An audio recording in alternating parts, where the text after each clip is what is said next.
Welcome to the Rival Fantasy Show. This is kind of a Thanksgiving special, if you will. What's up, Brian? What's up, Neil? How you doing, man? Happy Doing, Thanksgiving. Happy pre-Thanksgiving. yeah, You and to likewise, everybody. likewise. Yeah, we figured, just for, those watching who are tuning in, like, hey, we usually see these guys on Sunday. What's going on right now?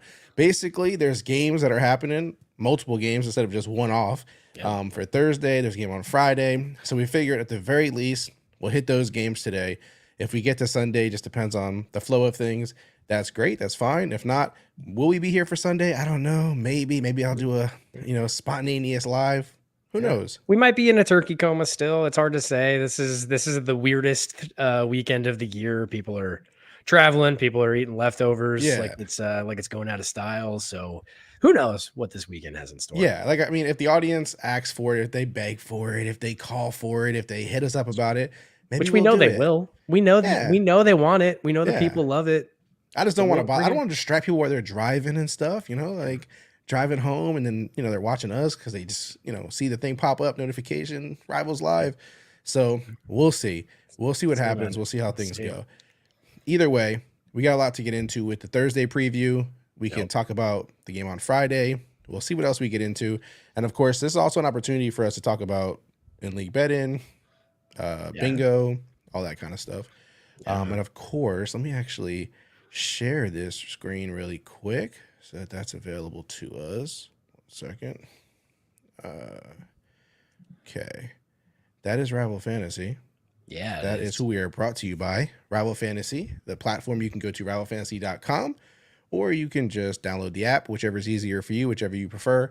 And you can get on there. You can play challenges. These are Thursday night stuff is up as well. So you'll want to get in there, obviously, and take advantage of those, of course, because you're going to miss out on certain players. But normally, Thursday Night Football, if you don't get on there in time, it's like you didn't miss too much. It was just one game. But now, obviously, you're going to miss a ton of players if you don't get in there.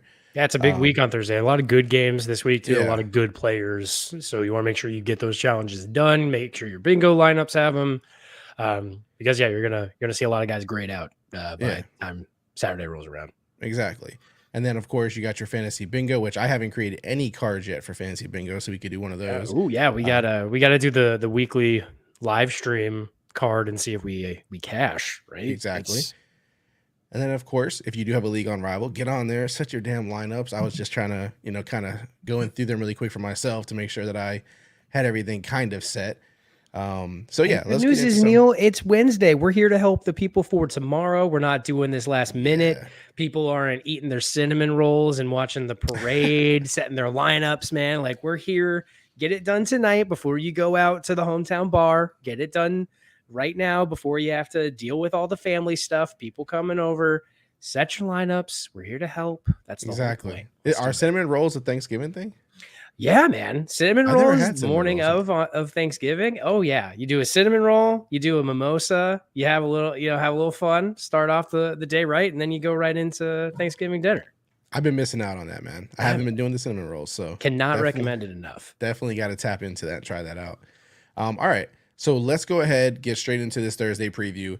Obviously, it doesn't matter where we go, but I guess we'll start with Packers-Lions, just the most logical, matchup to start with. We were talking about this before we got on the show here, but Luke Musgrave is out. I think did he go on the IR? Yeah, Musgrave's on the IR. He lacerated his kidney last week in the game, and he played through it like a bad man. Just played through that thing.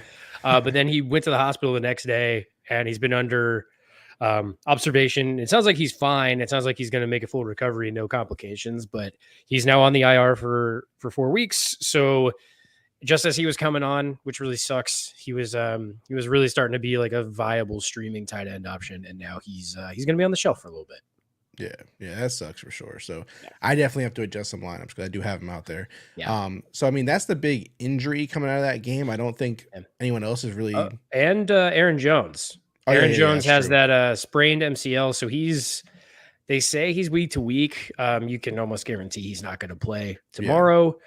So get him out of your lineup. If you handcuffed him with AJ Dillon, he's a fine replacement. I'd like to pivot away from AJ Dillon if you can.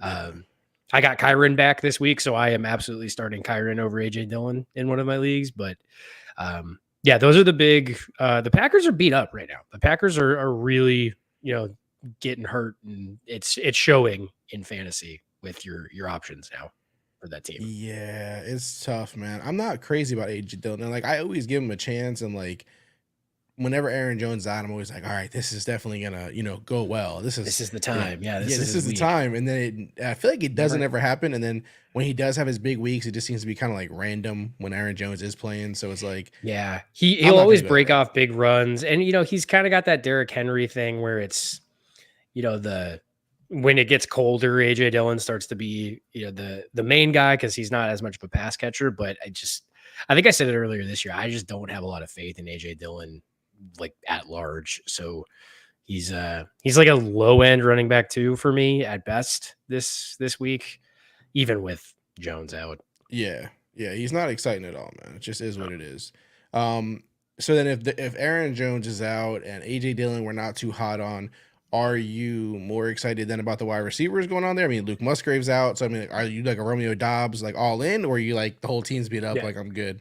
No, to me, it's I'm actually comfortable starting Jordan Love. I think last week he showed like he can do it. Yeah, And I think it's Romeo Dubs, and for me, Jaden Reed. Like I'm a gigantic Jaden Reed fan. We said it last week, right? Like he was one of our deep plays that we discussed. I think Jaden Reed might be the wide receiver one there now. Just I know Christian Watson's there, but he's always hurt, and he's just taking a beating every hmm week. So and Jaden Reed did it on the ground last week. They got him a couple, they got him like one or two rushing touches, and he ripped off a big run.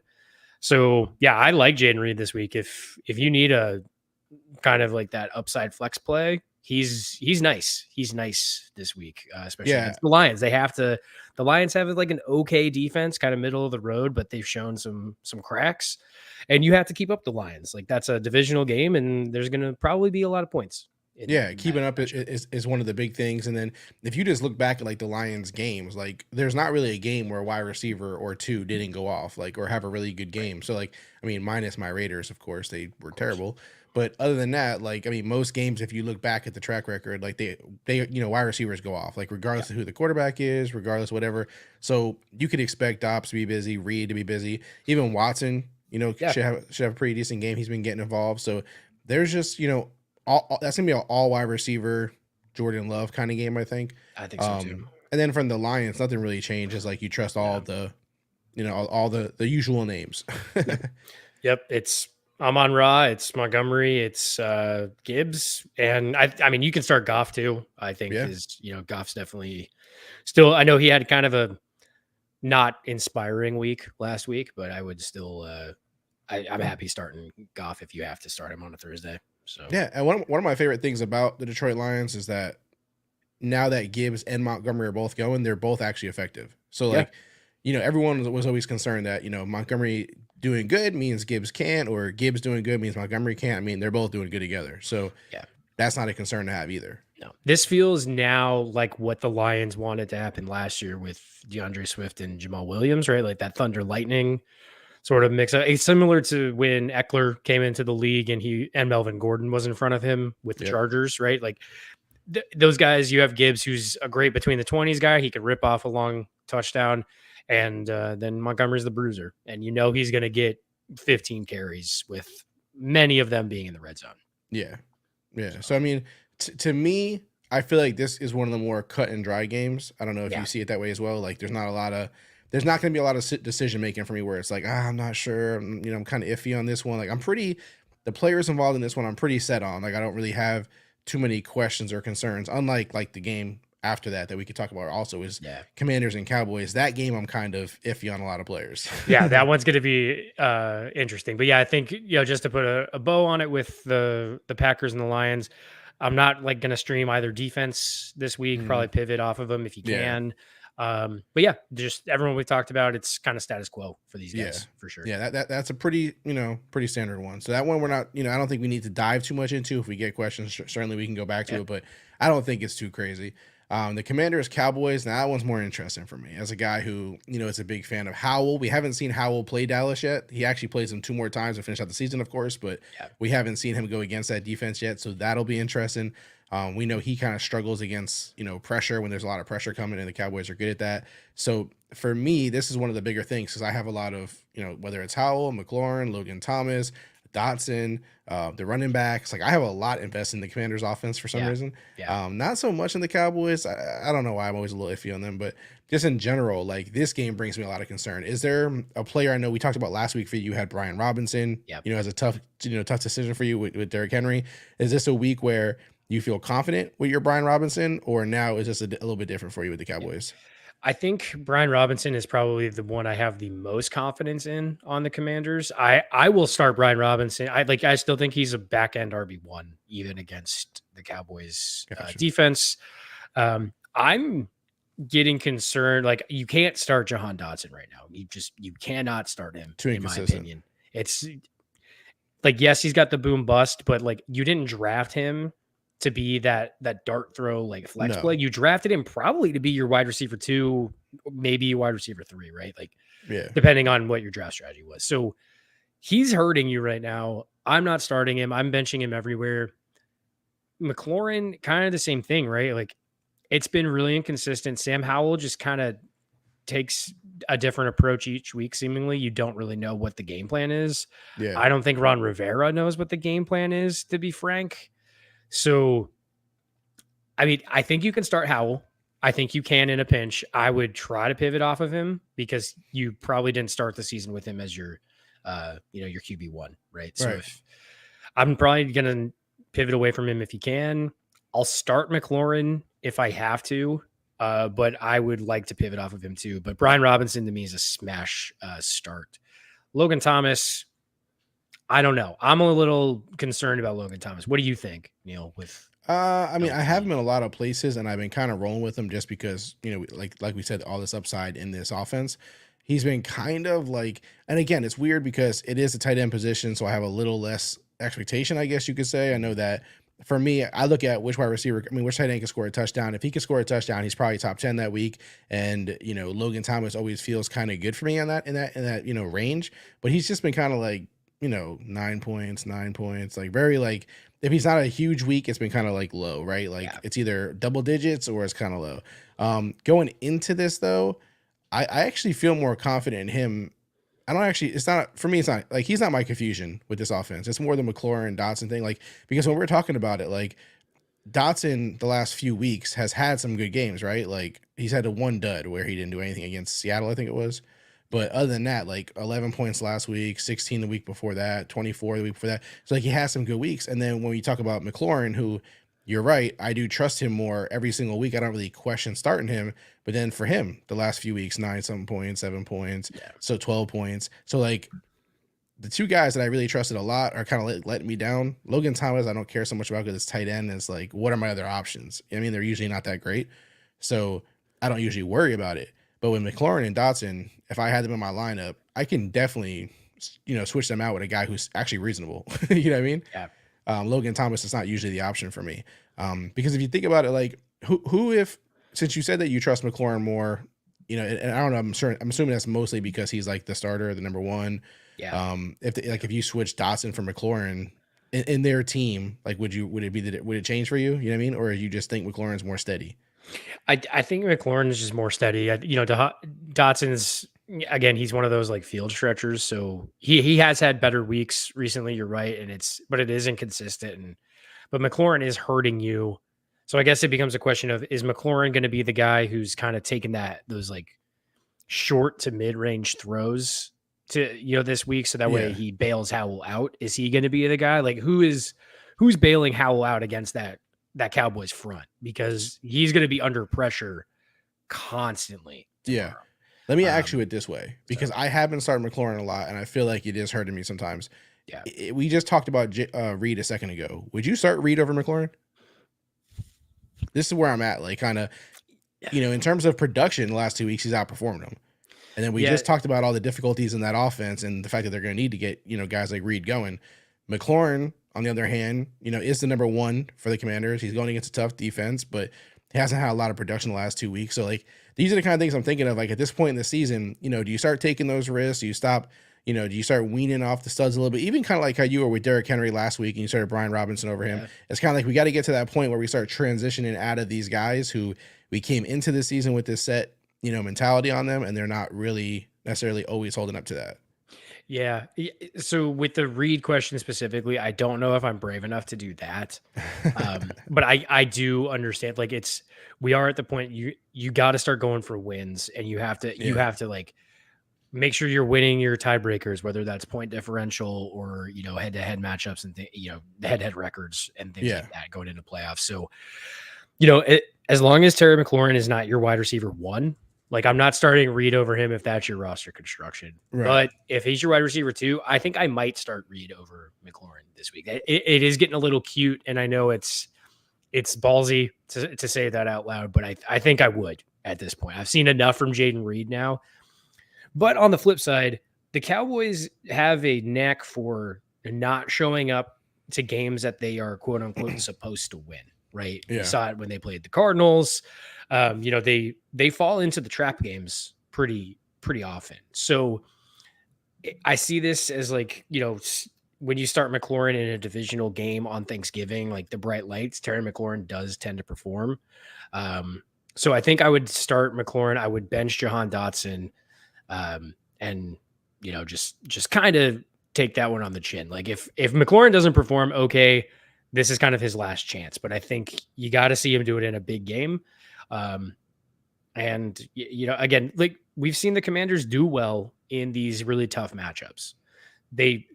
Howell really kept them in both the games against Philly, which was surprising. So I don't see them just rolling over this week. Yeah.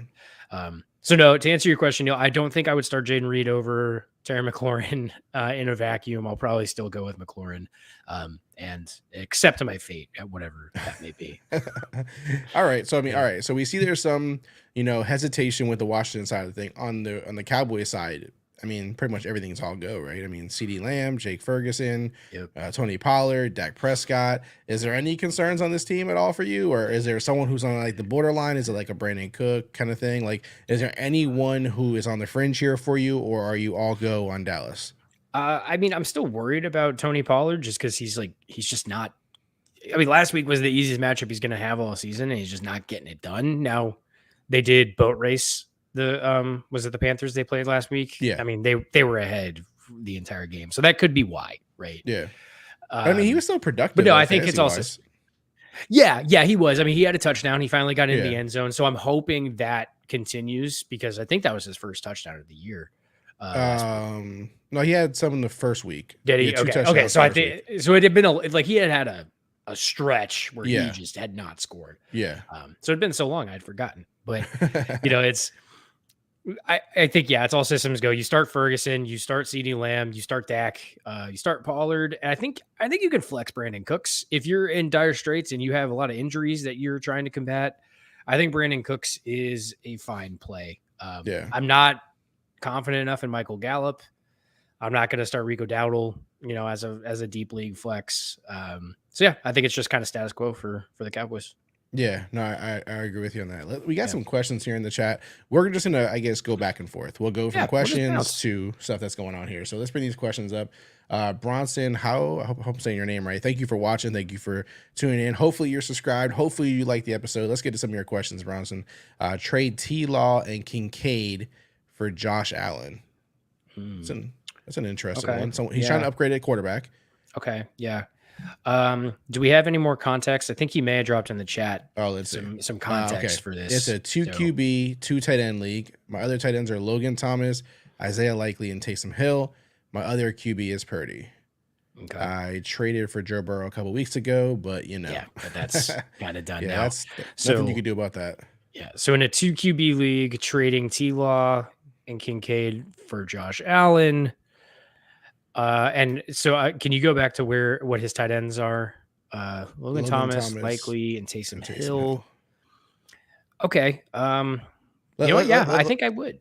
Okay, so if we look at it, Josh Allen right now is the number one quarterback in fantasy. Yeah. Just points wise. Right. And it's by like 20 something points. So it's a Yeah. decent margin between him and the next guy. Yeah. Lawrence has like 155 total fantasy points. I believe he's averaging like 15 and a half a game. Yeah. Josh Allen's 22 and a half a game at 247 points. So pretty big distance between those two. So it's definitely an upgrade. It's definitely worth looking at. It's definitely, consideration. So I see why he's looking at it. So now we're looking at T-Law and Josh Allen, obviously not close, so that's fine. Now Kincaid, the real thing comes down to who he has a tight end, right? Right. He didn't say it's a dynasty league or nothing like that. I'm hoping it's not, but I guess we'll look at it as not being a dynasty league right now. Tight end Kincaid, obviously better than all his options, but can he get by with these tight ends? Considering the upgrade, is it worth it in your opinion? I think in a 2 QB situation, having Purdy and Allen is worth more than having Kincaid.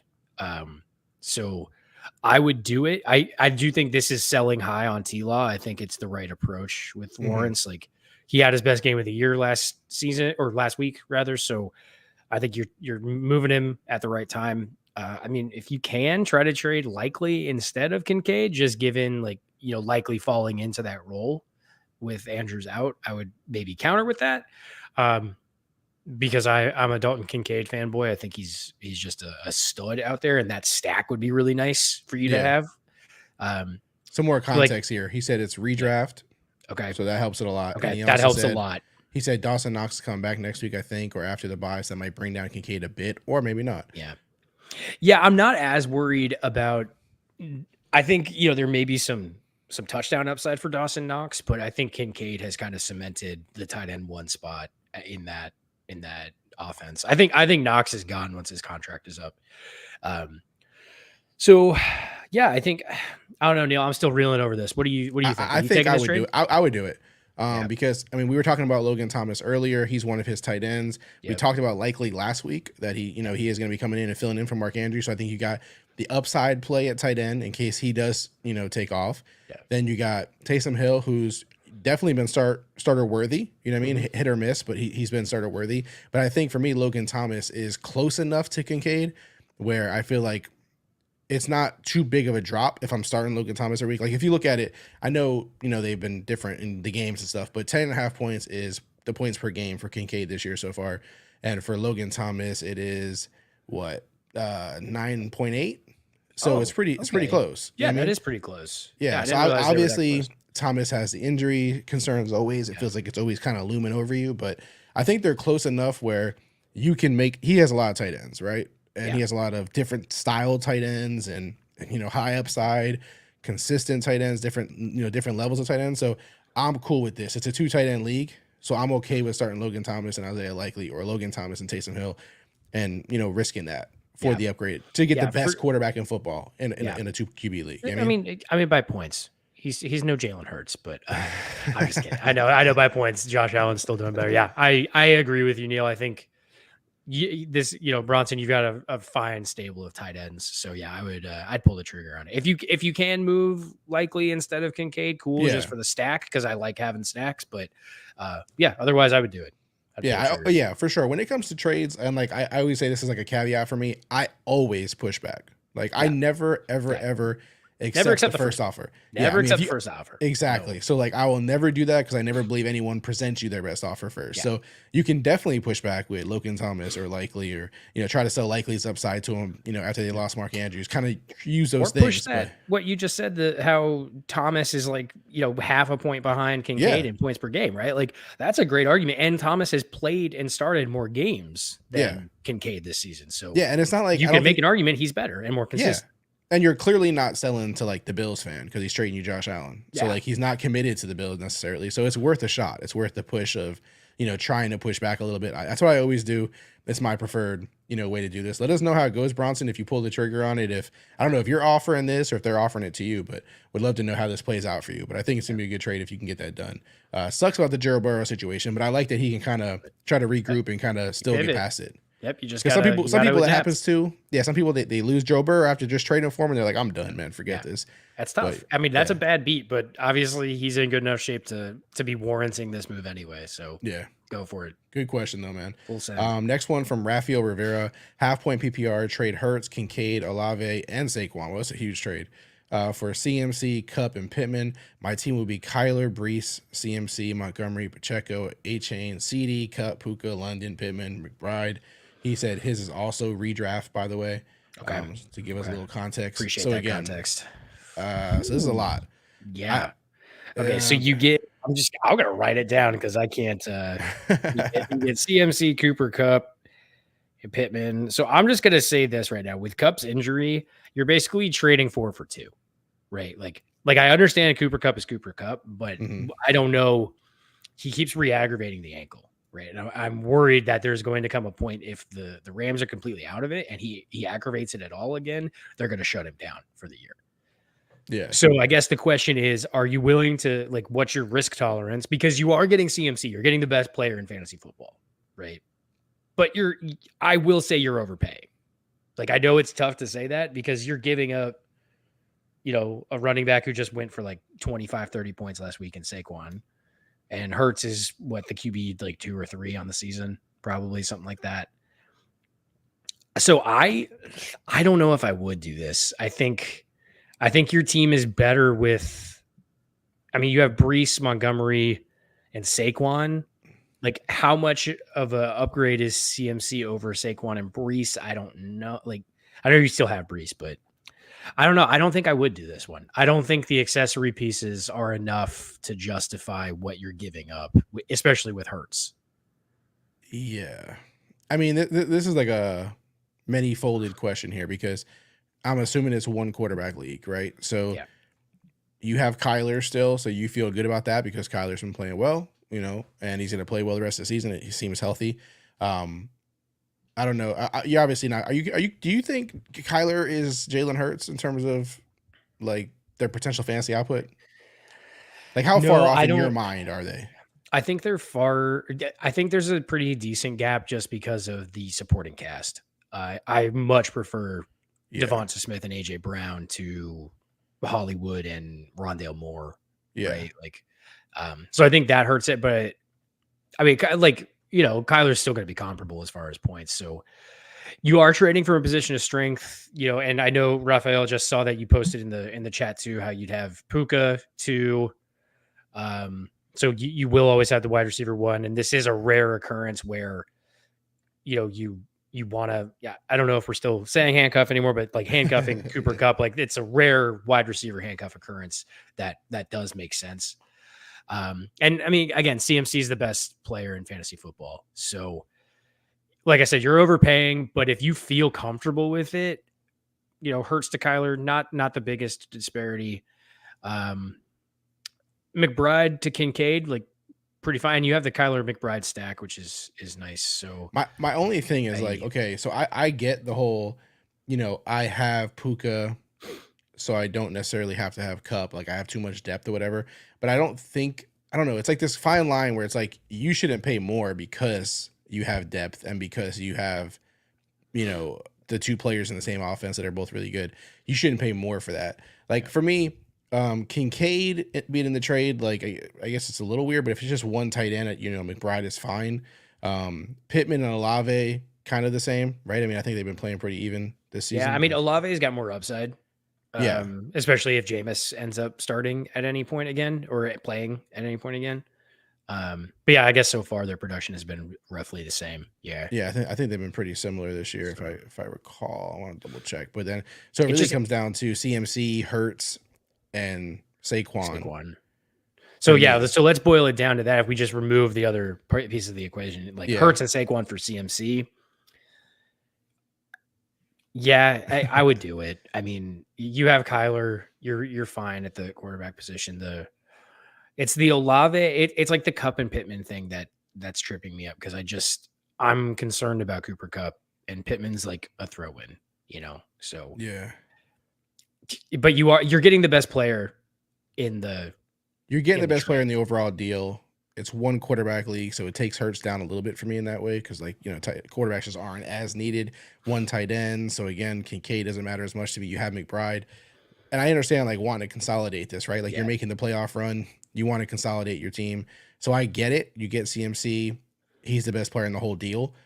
I just feel like you're paying a lot, and I feel Yeah. like you're being punished for having more depth and you know what I mean, the 2 wide Yeah. receivers. But Because I'd rather go into the playoffs with the depth that you have now, like having Olave and Saquon on my bench, right? Like, so then you have CD, Olave, Puka, London, and Pittman. I think that's a better wide receiver room for the playoffs because then if Cup is healthy, then you have to decide, okay, are you starting Cup or Puka each week, right? So then you've given yourself a new roster jam that you may not have, initially thought you would have. So. Yeah. I don't know. I think it's a toss up. I think you could go either way. I think you'll probably be happy either way. But having Hurts and Kyler on the same team is nice. Like having that option. For me, and he said people are like this, sadly, if they don't want him, they won't trade. No, I get it. Okay. I get it. I just feel like, I mean, if this is what you really want, obviously go with your gut. Do what makes you happy. This is your fantasy team. You know what I mean? He said it always hurts my soul having Monty on my bench and him scoring 20. Yeah. Totally understand, man. Yeah, man. I get that. I guess the only thing I would say is I would check the water a little more, try to push other offers out there where I don't necessarily have to give up so much more, or where I can give up, like, even in this trade, like if you were just giving up Hurts, Kincaid, and Saquon, or Hurts, Kincaid, Olave, like instead of doing the 4 for 3, I would just feel a little better. You know what I'm saying? But if you can't do anything else and this is absolutely what you want to do, man, go for it. Like there's nothing, like it's not like you're getting totally you're not knocked getting over the head here. fleeced. Yeah, no, you're not getting fleeced at all. Yeah, we're just trying to get you the best value. Yeah. So it's a gigantic trade. Like that is a blockbuster deal if it goes down. And your team is stacked, so it's like regardless whether you do the trade, don't do the trade, your team is still stacked. Even after this trade, you still have a ton of depth. Like you're not either way, you're not going to be in a bad situation. So I think go with your gut, whatever you feel like doing. I always like to push back. I always like to try to find other ways, or maybe you start trying to make trade offers with somebody else, kind of scare this team into making the trade with you quicker. You know what I mean? Like do things like that. A little head game. I always like to do that, but definitely, if you want to do it and then you feel like it's what's best for your team, 100%, like there's nothing wrong with this trade. I would just try to get more out of it if possible. Yeah. That's all. Yeah. But get more than Pittman if you can. Like, see if you can get an upgrade there. No, good question. Also, before I answer any more questions, please go ahead, guys, and subscribe to the channel if you haven't already subscribed. That goes to anyone who's asking questions, anyone who's just enjoying and watching. Please hit subscribe to the channel. We really appreciate your support. It means the world to us. Same thing with liking the video. Let's get some likes up in there. Let's run it up. Right now we got 10. You guys could definitely run that up. I know it. So please do that. And of course, visit rivalfantasy.com, download the app. This is provided by Rival Fantasy. So please do that. Go check it out. All right, let's get to the next question. Roger, he says, should I start Tank Dell, Garrett Wilson, Hollywood, Ayuk, or Jaden Reed? All right, man, listen, I'm at the point now where it's Tank Dell, and that's it. Yeah, I'm not even. It's Tank Dell or Ayuk. Like you could go either way, but I think Tank Dell is a must start. I mean, it's ridiculous what he's doing. So, Tank Dell. Yeah. It's definitely Tank Dell or Ayuk. I mean, Garrett Wilson, too much risk. Hollywood, too much risk. Reed, we love Reed, but it's more of like a flex thing. Yeah, Reed's like a deep league guy or a guy you have to fill in for an injury or something. Like he's not an every week flex for me yet. Yeah. Versus Ayuk and Tank Dell are like auto starts. Yeah. So if you can get them both in the lineup, I'd like that. But if you can only start one, I'm probably still going to go Tank. Yeah, and if you ask me like, hey, why are you choosing Dell over Ayuk? It's simply that Dell has less options to have to worry about. Yeah. Like it could be a Debo game, it could be a CMC game, it could be George Kittle. Like those things could, hinder him sometimes in games. It's possible. Like that's the only like negative thing I can try to find here to like differentiate the two, because Tank Dell is just going crazy, my man. Nuts. Yeah. Like, and that's a great point, because last week that's what happened with Debo, right? Like Ayuk scored, CMC scored, Kittle scored, and then Debo didn't, right? So this could be the week that it happens to Ayuk. Right. So that's the detriment to him. Right. And we're not predicting that or saying that's going to happen. We're just saying that that's the only way to differentiate this. Tank Dell is just he's a vacuum too. He catches freaking everything. So yeah, it's been incredible. Yeah. I mentioned that I did a video earlier today, and I was like, man, CJ Stroud asked for Tank Dell. Like he knew what he wanted. He literally went to the team that just drafted him and said, "Go get this guy." Yeah, like that is the incredible. chutzpah that takes to do alone, and then it pans out. It's crazy. That's it's incredible. so fun to watch. Yeah. Juan Carrera, big All right, dilemma on my Juan. running back. Should I start up Robinson against Dallas or Henry against Carolina? Brian just dealt with this last week. Note Yeah. Robinson has a more projection on points, but I am not so sure Titans are playing Carolina. Yeah. Man. Yeah. So I look at it like Brian Robinson. So we don't know. I haven't heard anything about Antonio Gibson. So that's something to keep an eye on, right? If Gibson is out again, which I'm going to assume he's probably out, then Robinson's also going to get all the passing work out of the backfield. So Yeah. he has that leg up on Henry, especially if you're in a PPR setting. So like that's how I'm kind of splitting the difference. Mhm. And again, the Titans could boat race Carolina, and so it could be the Tajay Spears show by the second half. So I'm still going to go Brian Robinson. I'm gonna stick to my guns on that one. That's interesting. I feel like I want to say Derrick Henry on this. I know. one. I it's really hard for me to not say Derrick Henry. But I mean, we're talking about Tony Pollard hasn't been doing well. He did well, like against them, Yeah. against the Panthers. I'm saying, Deonta Foreman had a really good game against the Panthers. Like when you look at the Panthers' track record, it hasn't been great. it's bad. You know, the last few weeks or whatever. It's But, bad. but I don't know, man. Like, I guess, oh man, that's a tough one. And the And Cowboys, look, on the other hand. I get the Cowboys are a scary defense. I get it. But that doesn't mean someone can't have a good performance. And you Yeah. have to like I don't remember who performed, for the Cardinals, but I know somebody was beating their defense, right? So Yeah. it's by a hair, but I still think I'll take Robinson just because I think he has more passing upside, more passing game upside. Gotcha. It's really tough. Like you could flip a coin, and Yeah. and I know it's a harder matchup, but I'm gonna go Robinson. I hate to do this to Juan because I'm gonna go with Derrick Henry. Okay. So Yeah. it's one of those situations where just the matchup, it doesn't look pretty. When it comes to Derrick Henry, I mean, I'm not ready to totally like give up on him. Like he's had some good games this season. When they give him the work, it tends to play out well. It's just whether the team can fall behind or not. I don't think they're gonna fall behind versus Carolina. No. So that's where, like, in other games where he's done bad, they've kind of had a tougher matchup. So for me, it's Derrick Henry. Juan, sorry that we're kind of split here. It makes it a little more difficult, but I just feel like the matchups play to Derrick Henry's favor here. And it's just where I'm at with it. Yeah. So you're gonna have to choose who you're with here, man. Me or Brian. Yeah. Me or Brian. You choose, man. Let us know, man. Let us know. Yeah, let us know with what you go with. Roger also asked Taysom Hill or Trey McBride at tight end this week. I like McBride.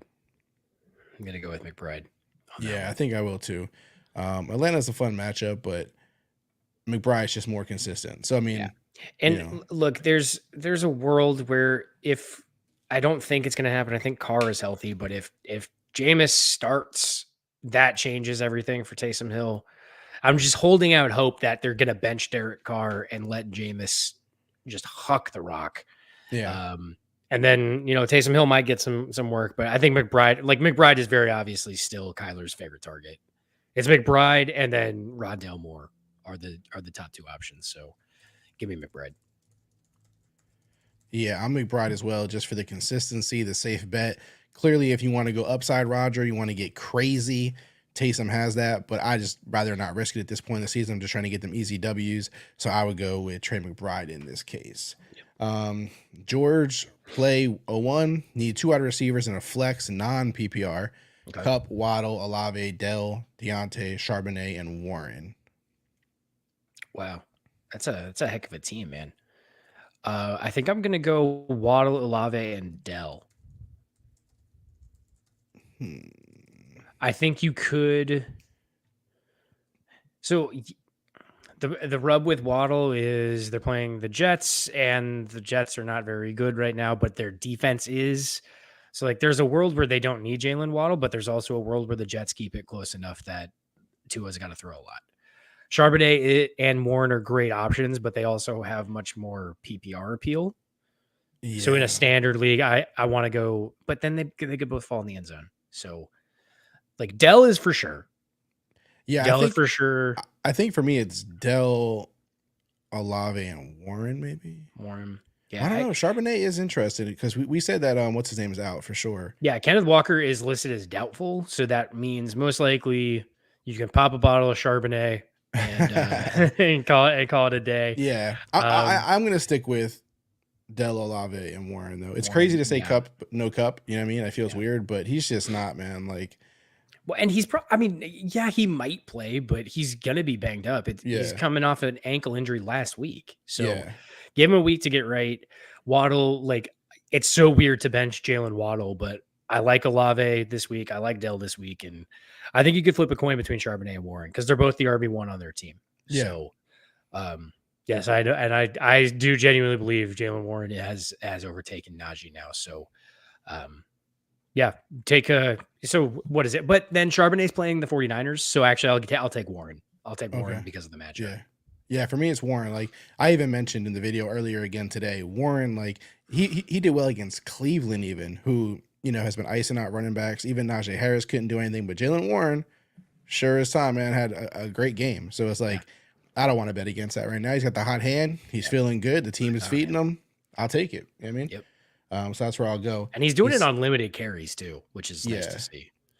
And I don't know if these are the same teams or if he's just asking other questions. But should I start Jalen Warren, A-Chain, or Pacheco? Jalen Warren. Probably Pacheco. I'm gonna go Warren. I'm gonna go Warren over Pacheco. Yeah. Yeah. I think I'm gonna assume since he didn't say it, I'm gonna assume it's PPR. So I just think Warren's gonna have more passing game work than Pacheco will. No, definitely if it's PPR, go with Warren. He also said for flex, it's between Jalen Warren and Jaden Reed. That's a cool one. Oh, that's a great question. Yeah. Yeah, I still think it's Jalen Warren. Yeah, I think so too. Yeah, I love me some Jaden Reed, but yeah, I'll go with Warren on this one. Yep, I agree. Bronson also said, thanks, not gonna lie, some pretty good advice, and y'all go into depth and detail. Subscribed. Appreciate it, Bronson, man. That's what we're here for. We're literally just here to talk to you guys. Like that's all we really, are doing these for. We enjoy talking to you guys and chopping it up.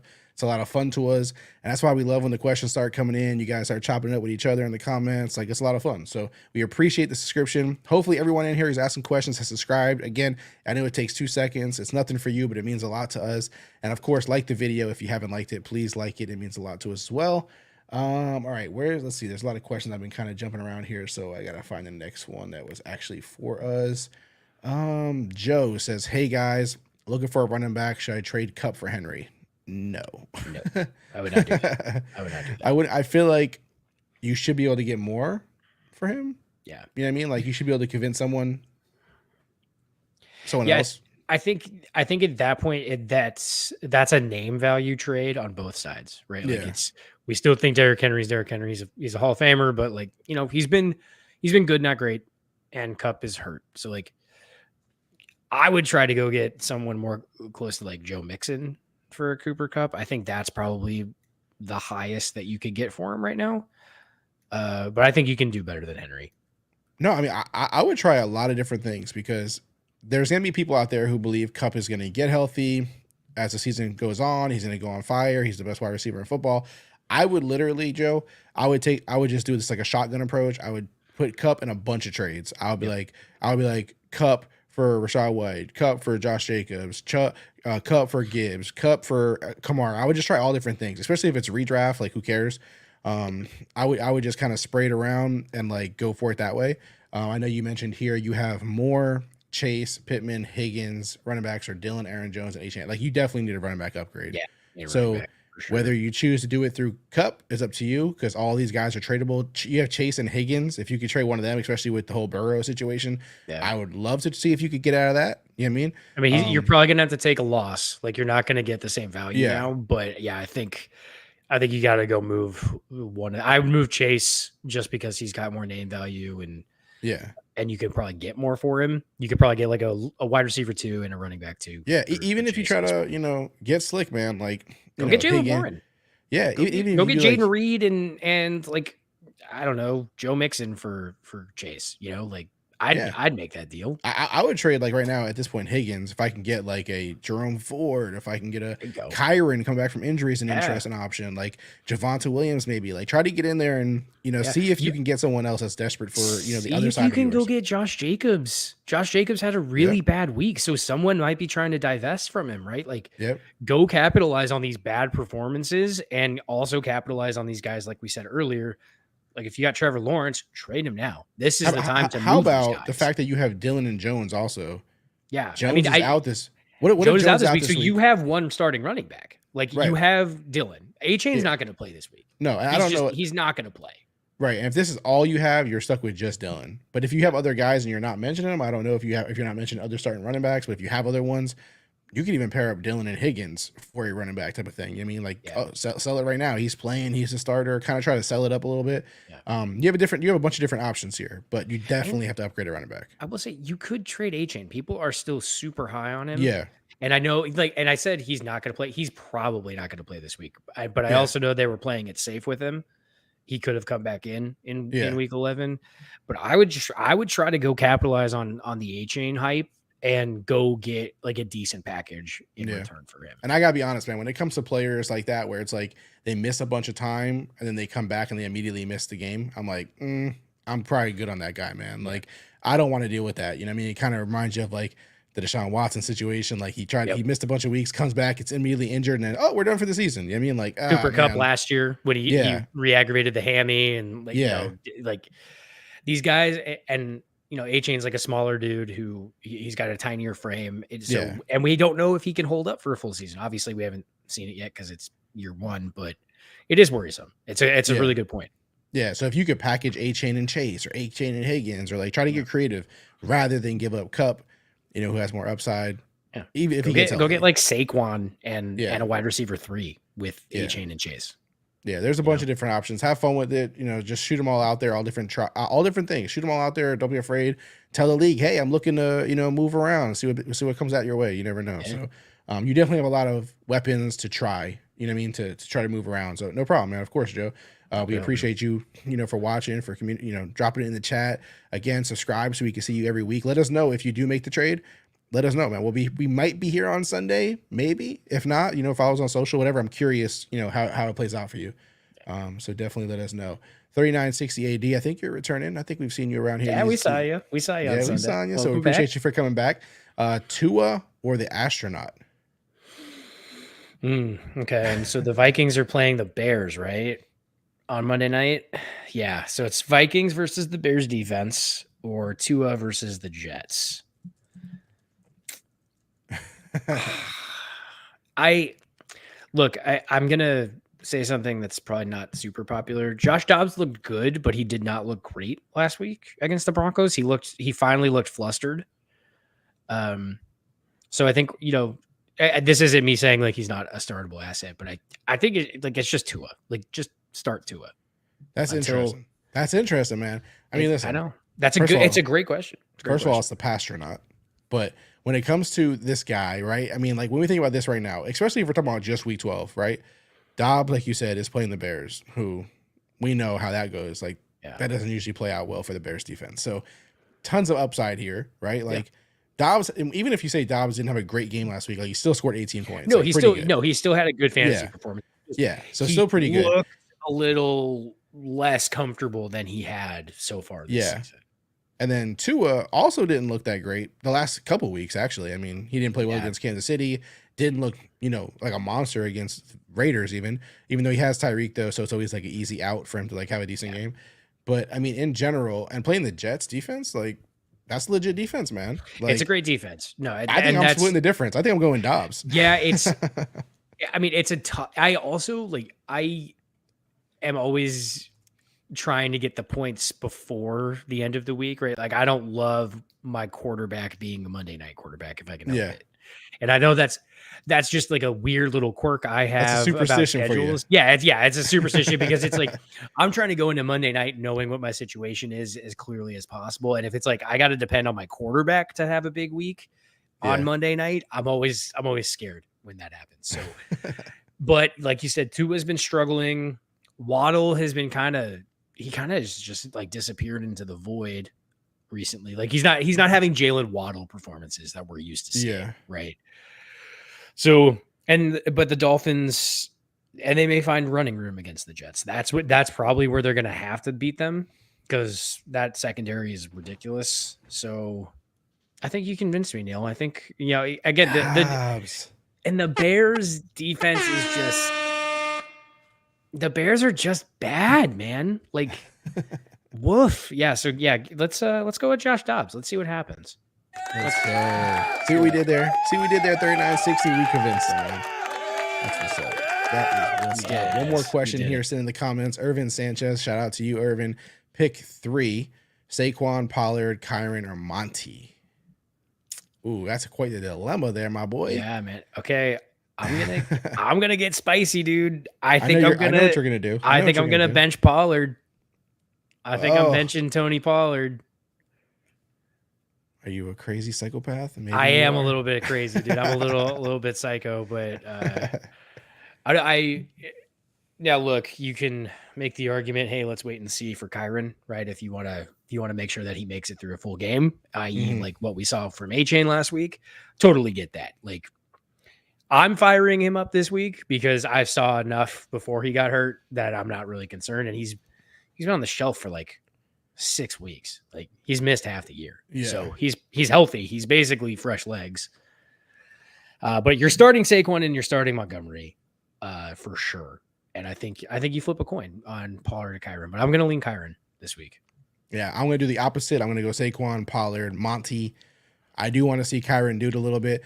Also, just a quick note: how savage are the Rams? They like literally just cut Darrell Henderson. Yeah, dude, they just waived him before they even activated They're so Kyron. savage. Just, I'm like, yeah, after he comes in and well, he didn't really do that much, so I guess I get it. But yeah, that first game was solid, and then he just kind of he did Darrell Henderson things. You know, like Yeah. there's a reason he's a free agent. So yeah, but yeah, no, that was a ruthless what McVay and company did to I don't know, man. Like, poor Darrell. I know it's like a business and you can't get personal, but like if you're Darrell Henderson, right? Like the Rams call you again, you're like, I'm not picking that one up. No, absolutely. That's how I would be. No, dude, it's like what happened with CJ Anderson a few years ago, right? Like the Rams call him up, he has 3 consecutive 100-yard performances, and then no one signs him the year after, Yeah, and he retires. It's like, man, the Rams are just doing these guys dirty. There's like a curse on Rams running backs.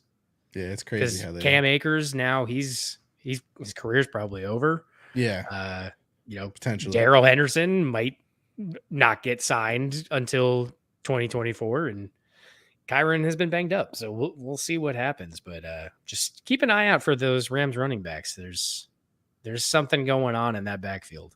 Yeah, it's crazy It's how a they weird juju. how they do them. It is what it is. Irvin said, "Thanks, guys. Sweet, no problem, man. Yeah, man. No problem. Happy to Irvin. help. Again, subscribe. We want to see you every week, man. We Yeah, appreciate having you keep guys bringing it in. around. Yeah, so definitely do that. All right, next question. We have a question here. Yes. We do. Reborn Jungle 173. Start one running back and one flex. Olave, Brees, or Bajan. One Guys, running back, one okay, flex. I'm just gonna say this real quick. Just Neil, can you give me the full screen? Can you give Yes, me the I full could screen? definitely give you the full Thank you, screen, man. man. I'm Hold on one just second. gonna say this for the people. Stop asking me Chris Olave questions. It's always Chris Olave. I will always say Chris Olave. I don't know why we're still doing this, guys. Don't ask me. You know what the answer is going to be. It's Chris Olave and then anybody else. The end. Chris Olave, wide receiver 1 every year till the end of time. Thank you, Neil, for No indulging problem, me. of course. But no, I'll take Olave and Brees out of these guys. Olave and Brees. Man, who would have thought that we would Right? be Yeah, here? not predictable at all for me. Reborn Jungle also said I'm liking Olave with Thomas out too. Yep. Yeah. It's a very valid point. Yeah, Michael Thomas on the IR. So Olave can run a slant. He knows how to run a slant. That's all Michael Thomas knows how to do. So let him go. Let's unleash the beast. Yeah, this is one of those situations where, like, I mean, I know Bajan had a good week last week, and he said he bought Bajan extremely low. So shout out to you. See, that's Nice, the kind of no, that's a savvy move, man. Like, that's championship moves. Reborn Yeah. Jungle. That is a when championship your move, my depth friend. piece is Bijan Robinson. That's nice, man. Yeah, That's and nice. and that's I what we were like that. telling. I forget which one was it earlier. Joe. This was Joe. Was it Joe or Bronson? Either Yeah, one. it was Joe. It was Joe when he asked about trading Cup for Derrick Henry. This is what I'm talking about. You know what I mean? Like Reborn Jungle here took a shot on Bajan extremely low and things were looking ugly, right? Like, the situation just with Atlanta in general did not look good. And so he took advantage of that. And so there's other running backs out there right now who you could do the same with and you should do the same with. And that's a championship move because now Bajan comes back. Who knows? It could be his, winning running back in the playoffs for the championship. Like that's where, it gets in. And he says here, you're still not worried about Olave with Carr instead of Winston. No, I think now. Look, I mean, I'm just worried about Derek Carr being the quarterback. So, like, yes, valid question. I would so much prefer Jameis Winston. We saw it 2 weeks ago, right? Like when Jameis Winston threw in the rock, Olave had his best game of the year, and that was in one half of football. So I'm hoping that Carr gets benched this week. It won't happen, but like a guy can dream. I'm not worried with Michael Thomas out. And then Shaheed is going to be stretching the field too, right? So you have two guys you got to worry about, and then this is a chance for Taysom Hill to kind of own the middle of the field, and then A.T. Perry is there. I think he's a rookie for the Saints. He's a solid player, so like he's gonna be a problem for defenses eventually, I think. So like they have enough weapons where they can't just hone in on Olave. So I think when you have Shaheed healthy, when you have Taysom Hill out there, it opens up enough opportunity. And Derek Carr can't be this stupid forever. Like he has to figure this out. And I'm hoping that the bye week was when he figured out that Chris Olave is the best player on the field when he's out there. So you throw him the ball. And I don't know why he wouldn't. It's funny, man. Like as a Raider fan, seeing the drama that Carr is having as a Saint, like this is why the Raiders wanted to get rid of him. Even though Josh McDaniels is an idiot and he's gone, and then whatever. Like that was one of the good things he actually brought to the organization was getting rid of Carr. And I'm not knocking Carr because like I like Carr as a human, and I think he's an okay quarterback. But like just moments like these where we're questioning whether he's going to target his favorite wide receiver or the best wide receiver on the team or not. It's like this is the why he is who he is. You know what I mean? Like it's just crazy. I'm not trying to be like a jerk about Derek Carr. I just, when he did it with Devontae Adams, he did it with Michael Crabtree. Like he's always picked one guy to focus on, and he just picked the wrong guy this year with Michael Thomas. But Thomas is out now, so fire up Chris Olave. And if it doesn't happen this week, I will eat my words, and I will come with my head bowed and say I was wrong. I'm happy to admit that, but this is the week where, if it doesn't get figured out, then something's wrong with the Saints offense. So good luck, Reborn Jungle. We both agree here. Olave and Breece over Bijan. But Bijan is good, man. I like that you made that trade, man. So shout out to you for that. Again, guys, just a reminder to subscribe to the channel if you're not subscribed. We appreciate you guys always returning. A lot of times, man, we look at the views and it's like most of the views are from people who aren't subscribed. I know they're returning every single day to watch the videos or to show the lives, but they just don't hit subscribe. That's a weird thing in the YouTube world, but please do that. It means a lot to us. Of course, like the video. Even look at this. Look at this returning guest, Jin23, a family member of the Rival Podcast here. Happy Thanksgiving Eve. Stopping by to show some love to the stream. We appreciate it, Jin. Happy Thanksgiving to you and your family as well. Whatever you're doing for Thanksgiving, happy Thanksgiving to you. We love when people come and show their face, even if it's just for a second. We appreciate that from Jin. Stop in. Say hey. Just stop in and say hey, man. Now, I don't think there's any other questions that we haven't answered yet, so we can actually get back to some of the Thursday games because we never actually finished that. Man, we got all caught up. I love the people coming in here and asking.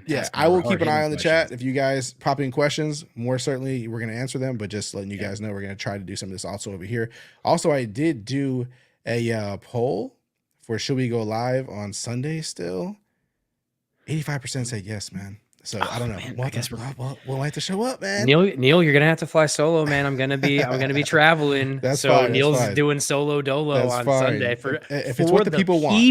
If it's what the people want, man. If it's what the people want, the people will get it. People are gonna get it. We love all right, and also just a reminder that we are brought to you by Rival Fantasy. RivalFantasy.com, or download the Rival Fantasy app. I can't show you the app because we're on here, but I can show you the website. This is what you see. You see awesome things like this, like challenges, like CeeDee Lamb versus Amon-Ra St. Brown, Amon-Ra St. Brown versus Jamar Chase. Don't be slick. He lost his quarterback. Someone's trying to be slick. But all kinds of challenges. You can create your own social challenges, send them out to people. So it doesn't have to be only the system generated ones. You also have fantasy bingo. Let's do one really quick before you get to the other stuff, because I haven't created one yet for this week. So I want to get one in here. Who are we liking a lot at quarterback? And don't say Patrick Mahomes. No, man. I think it's a Brock Purdy week. I like let's do Brock Purdy against Seattle tomorrow. That's fun. Brock Purdy is fun. Running back, kind of digging Jamar Gibbs. Yeah, dude, I like Gibbs this week. Yeah, let's make a Thanksgiving one. Let's do a Thursday slate special. Let's do the whole thing, man. I think we so we got right now we got a 49ers quarterback and we got a Packers running back. Yeah. So now let's I'm sorry, Lions running back. Zach Charbonnet.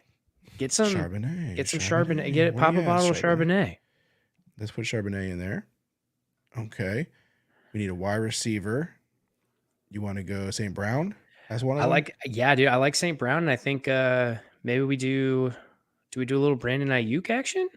Oh, we could do that. We could definitely do that. Okay, and then tight end. What tight end do we want to go with from this weekend? I mean, from Who this do we Thursday. have? So, I mean, I think Laporta's the low hanging fruit. But if you're, making bingo cards and you're trying to be a little bit different, Ferguson? I might go a little Jake Ferguson. Yeah, I say Ferguson's fun. I like Fergie this week. Kicker. Fergalicious.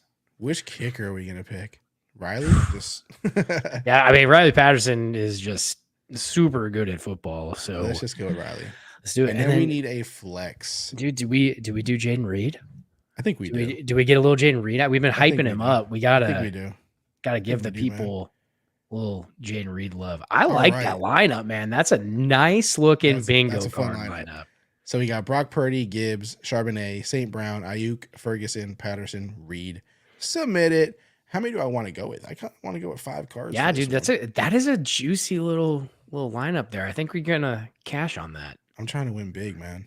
Look Yeah, at this beautiful prize pool. That's a nice pool this week. I'm guys. trying to Get crack in into there.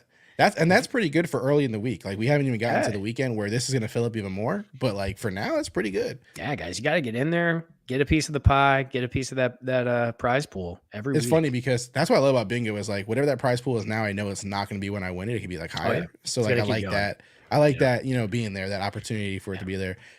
And just wait until baseball season when it climbs every day and people are doing all these crazy matchups and cards. Man, it's good stuff. Bingo is just fun, guys. If you're not playing fantasy bingo, what are you doing?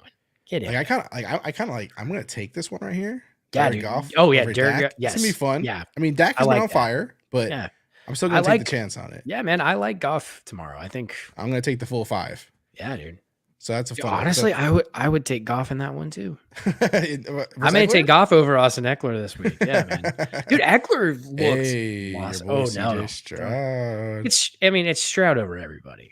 It's the MVP over everybody. So I gotta get some Raider challenges out there. I still haven't created. yeah, dude, those, send me some challenges. I think now's the time. So I gotta get them out there.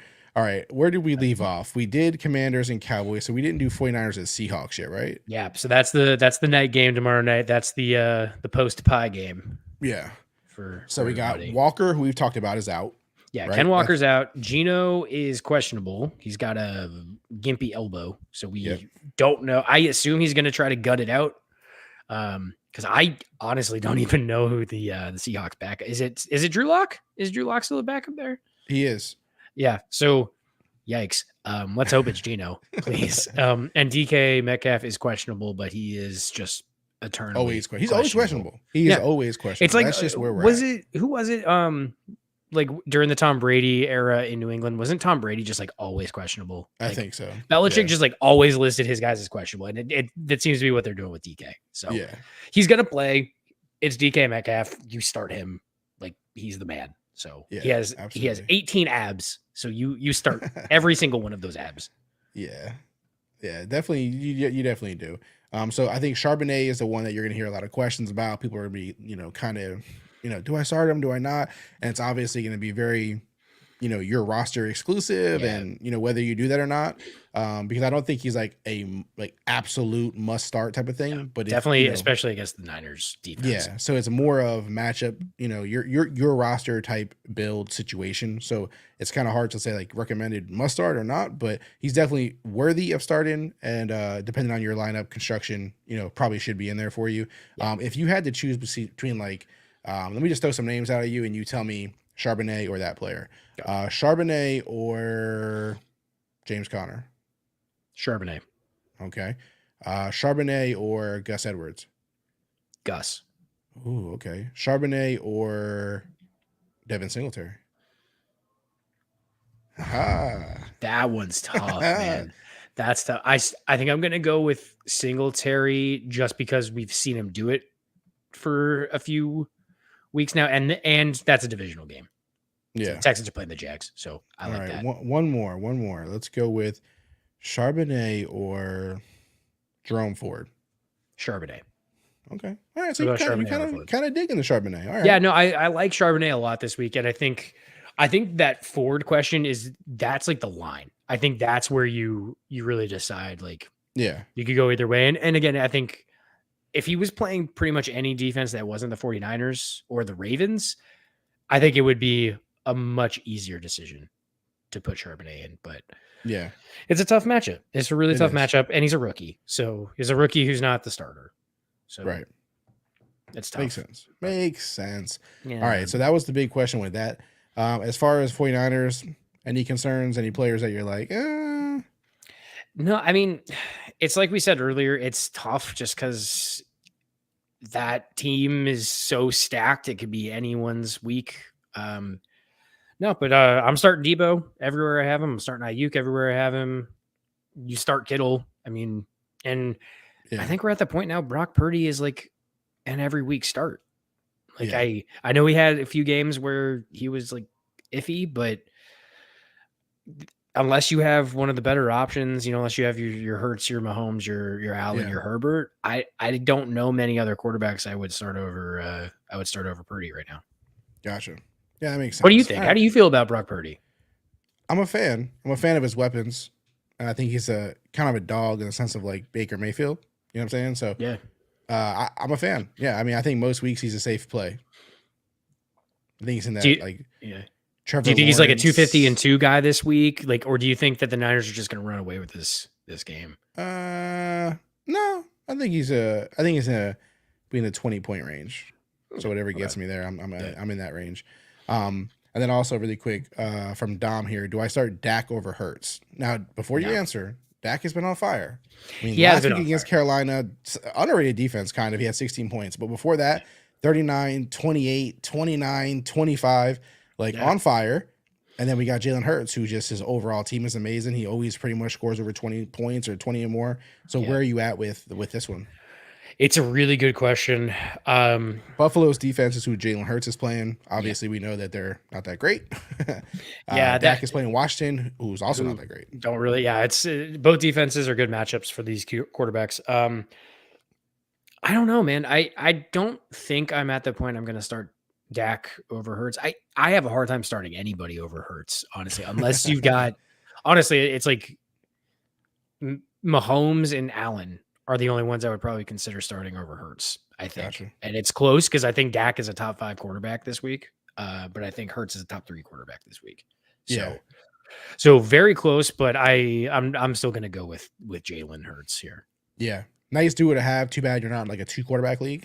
Because oh my god, that would be just dominant. That'd be fire. But I would go Jalen Hurts as well. I think that just overall, he's averaged a couple more points a game. I like his team a little better, his consistency a little more. So yeah, I would go Hurts. But again, you're in a great spot. 2 good quarterbacks. This week good matchups, but just in general, 2 quarterbacks are a lot of fun to have in fantasy. Yeah. So good luck with that, Dom. Yeah. And then also Theo here said I have Hurts, Pollard, Cook, Diggs, Chase, Hawkinson, Ayuk, and Myers and Metcalf on the bench in a 10-man.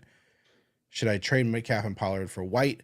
Pollard has a bad playoff schedule. I like that my boy Theo is looking at playoff schedules already. Yeah, man. You got to start looking. Not everyone does that. You know what I mean? No, yeah, you got to know. And yeah, agreed. Tony Pollard has a really terrible playoff schedule. I don't remember off the top of my head what it is, but I just remember looking at it and cringing a little. Now, what I will say, Rachaad White has been great, but he's not DK Metcalf and Tony Pollard great. Like I don't think. What if he did like Chase, who doesn't have Burrow anymore, and Pollard? I wouldn't do a 2-for-1 for Rachaad White. No. Okay. So no 2-for-1 at all. I don't think. So you want DK for White straight up? Yeah, I think you do 1-for-1. With that depth, I would do DK, or take like.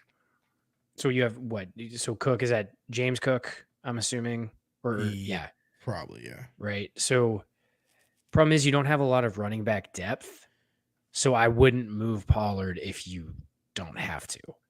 If you can do like Metcalf and Myers. Or like Chase straight up, okay. But I wouldn't move Metcalf and Pollard for Rachaad White because I think you're hamstringing yourself for your running back depth. Yeah. I mean, and of course, when you're trying to make this trade, we have to also be conscious of the fact that whoever you're asking for that trade, they're happy with White so far. He has been absolutely, I know he's not like this huge fantasy, fan favorite type of guy, but I mean, point wise, every week.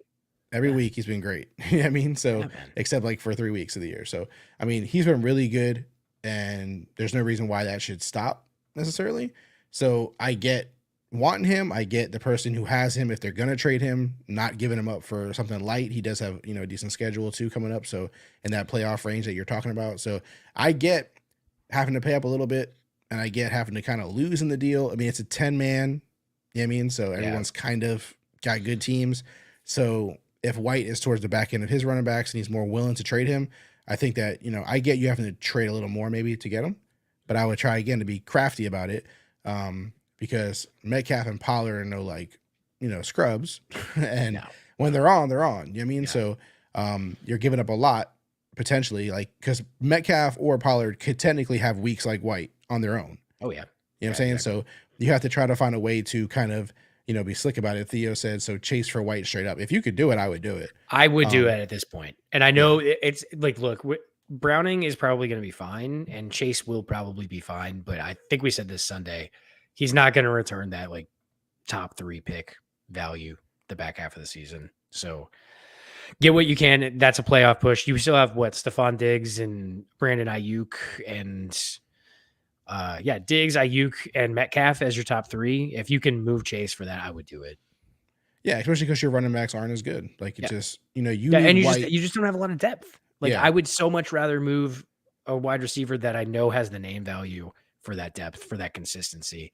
Yeah. And then yes, Pollard's schedule is bad, but I'd so much rather have him on my bench for, break glass in case of emergency. Yeah. Than not. Yeah. No, I agree. If you could definitely mix that offer up a little bit. It's definitely a good guy to target, and it's definitely, I understand the logic. So, of course, Theo, no problem, man. Thank you for the question. Thank you for, you're also returning from the show. So I appreciate you for coming back to us each week when we go live. Love you, sending the questions, chopping it up, liking the video, subscribing, all that good stuff. So we really appreciate it, man. We appreciate the support, my friend. And then also Jen did have a question for us. Jen not only gave us a happy Thanksgiving Eve, but also has a question. Would you go Kincaid or Laporta? Been going with Kincaid lately due to Detroit. Seems to be using Laporta as a decoy for the run game. Yeah, that run game has been going crazy, man. Yeah, I understand that.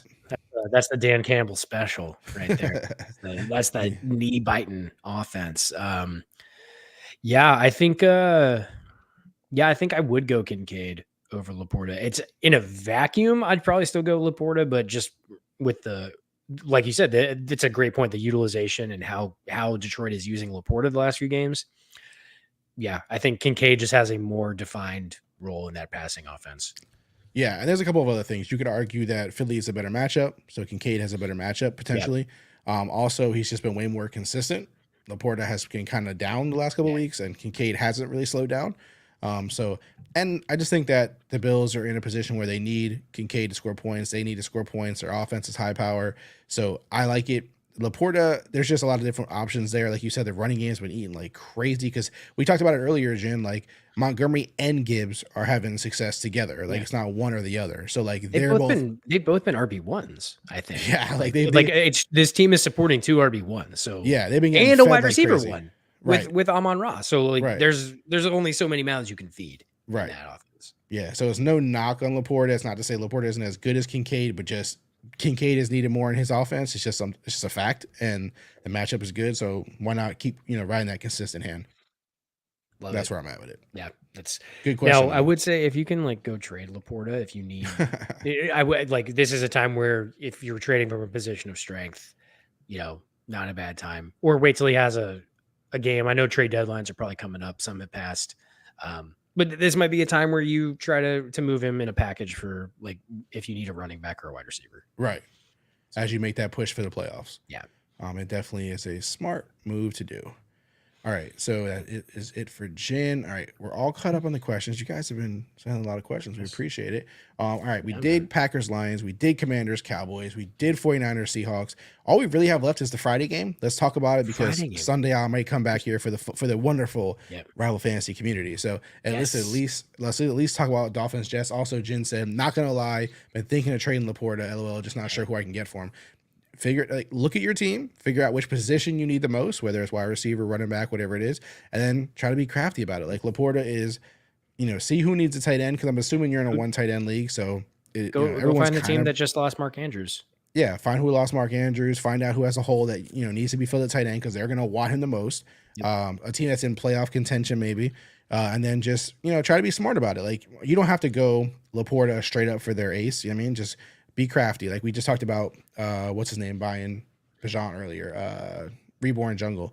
If you can find a guy who just either had a down week last week, or maybe he's been injured and he's coming back, whatever it could be. There's a lot of crafty ways to put it together. Like what would you think about Laporta for Kyron right now, Brian? Oh, if you can do that straight up, absolutely. Yeah, That's I what would I'm saying. smash accept on that. That's something Yeah. like you got to try to think about, like stuff like that where the person's frustrated, Kyron's been hurting them, not playing, and they need a tight end. Boom, perfect. So again, if you find any trade ideas and you want to throw them by us, feel free to do that. We'll be here again. I'll be here again Sunday probably.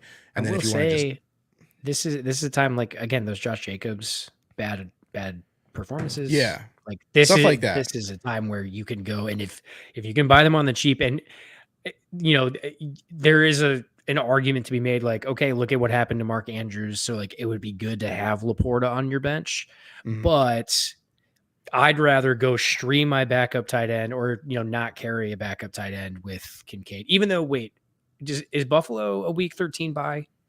Let's check. So that's something to keep in mind too. If I think they might be, so if they are, you're also going to be looking at not Yes, having they are a week tight end. 13 bye. So maybe in that case, but again, you just stream them for 1 week. stream for 1 week. Yeah. So it's worth streaming for 1 week. Yeah. If you get a But good just deal. things to keep in mind, right? Like, Yeah. you are going to be down Kincaid next week. So if your trade deadline is week 13, then maybe, that's when you stream, right? But just, keep those things in mind as we get into the end of the season. You do have to still think about week 13 and 14 buys, and you have to be wary of injuries. But yeah, go buy guys on the low. Go buy your Joe Mixons, your Josh Jacobs, the running backs and the wide receivers who are traditionally always very good, but have had some bad performances lately. Yeah. All right. Also, beast mode. Should I trade Jamar for Olave since Burrow is hurt? I would do it. Yes. Yeah, I would do it. Yeah. If you can do it, it's worth it. I mean, again, I know Chase is the bigger name, and Chase is, technically the better fantasy player overall, but with the loss of Burrow, I think it's more significant than people want to pretend like it is. Yeah. But I mean, Olave hasn't, besides like 2 weeks, he really hasn't had like a down week. I mean, I guess he had a 10-point week also, but like he's been pretty good, like straight up, like straight up beast mode. Like I think it's a good deal, straight up. Yeah. I don't think it's a bad decision. And to your point about, the Burrow injury, right? We saw if Derek Carr goes down, the backup in New Orleans can support Chris Olave, right? So, that's kind of these are factors you have to think about at this point with these trades. So yeah, I agree. I don't think I am scared for what Jamar Chase is going to do. And if somebody is willing to give you Chris Olave for Chase right now, given the situation, I would smash accept.